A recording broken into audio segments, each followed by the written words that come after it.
How's it going, YouTube fam? Chyma Hardy coming to you live. Today we're going to talk about what it takes to get accepted into physical therapy school, more so what the process is to get accepted. But before we get into it, make sure you like, comment, and subscribe if you enjoy this type of content. Let me know down below, okay? And I'll get back to you, let you know I appreciate the love. And also you can follow me on my IG page right here. Hit me up in my DMs if you have any further questions. I'll answer them to the best of my abilities. Let's get right into this. So first and foremost, you have to get your bachelor's degree. That's your first 4 years of college and undergrad. Typically, people major in exercise science, biology, kinesiology, psychology. All right, those are the main ones that physical therapy students tend to go for in undergrad. But you can honestly be any major that you want to be as long as you hit the prereqs that your physical therapy program requires. Now, personally, I graduated with a bachelor's in biology. It actually did me well because the classes that were related to biology in PT school, I aced them. I understood them easily because it just came back to me like that. Exercise science, those who majored in that, they did well pretty much in like biomechanics classes. Things that were actually more hands-on for PT classes, they understood more how the body worked. I'll say that, if that makes more sense. So I didn't really grasp that information as well as I did the biology related courses. So choose your major wisely for undergrad, I would say. But honestly, like I said, you could major in anything as long as you hit the prereqs. What are the main prerequisites that PT schools require? You got anatomy, physiology, biology 1, biology 2, chemistry 1, chemistry 2, physics 1, physics 2, and also psychology and statistics. I love math. I did love some math. But those are the main prereq courses that you have to get into physical therapy school.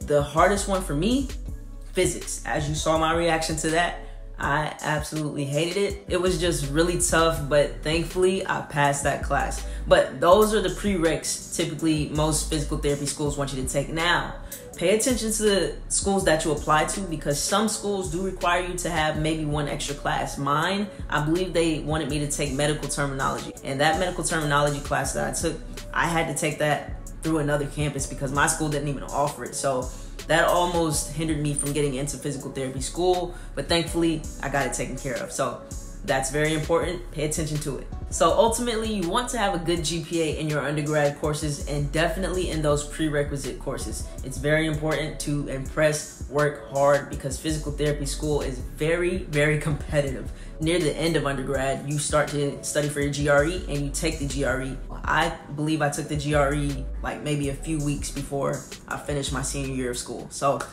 take the GRE, prep for that. I spoke about it in this video right here, how the difficulty level is, in my opinion, and I talked about average scores. So go take a look at that if you're not familiar with that standardized test. Next, you want to pay attention to how many observation hours you are required to take for each physical therapy program you're applying to.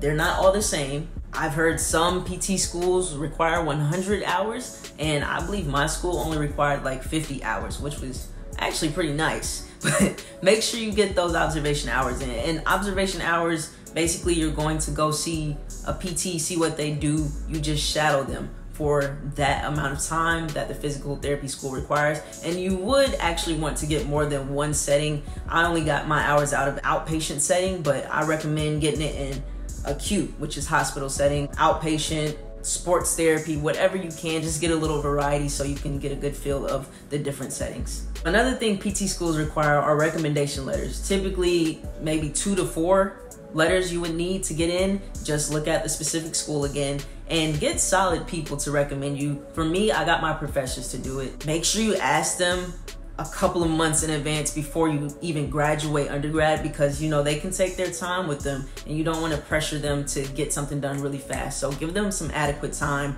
to actually get those letters typed up for you. Make sure you get them submitted because all physical therapy programs don't have the same deadlines for applications as well. I will say that. So pay attention to application deadlines. That's very important. Now, after physical therapy schools review the applicants, they're going to gather the top candidates and typically they'll invite you in for an in-person interview, right? My school, they did that and I kid you not, it was very nerve-wracking. I walked out of there sweaty everywhere, but hey, it is what it is. I'm going to be honest with you, it's very intense, but You know, it's a great feeling to actually make it that far. And some schools don't require it, so you might be applying to a school that might not need that. So, you know, just make sure you know which schools do it and which schools don't, so you can be well prepared for it. And also, with that being said, some schools don't even require the GRE. Now, keep in mind, if they don't require the GRE, it might be a little harder to get into the physical therapy school. People would think the opposite because, oh, they don't need that. But no, they're only looking at a smaller number of things now. They're looking at only the recommendations, the GPA. So they're definitely going to choose the top of the top. So cutting out the GRE to give you another opportunity to show that you're a great candidate might not be the best thing. But if you're outstanding in everything else, then hey, go for it. But I do believe the schools that require the GRE, you have a better chance of getting in as well. Now, after the interview, you pretty much just have to wait a little bit to hear back from them. They actually send you mail. So I remember getting my letter saying, congratulations, you've been accepted to PT school, the class of 2020. So I was very happy. I was jumping, screaming at the top of my lungs in the middle of an empty parking lot. I remember the day. It's a great feeling. So that's everything you pretty much need to do to get accepted. And then after you find out you're accepted, you're starting PT school probably in the next couple of weeks.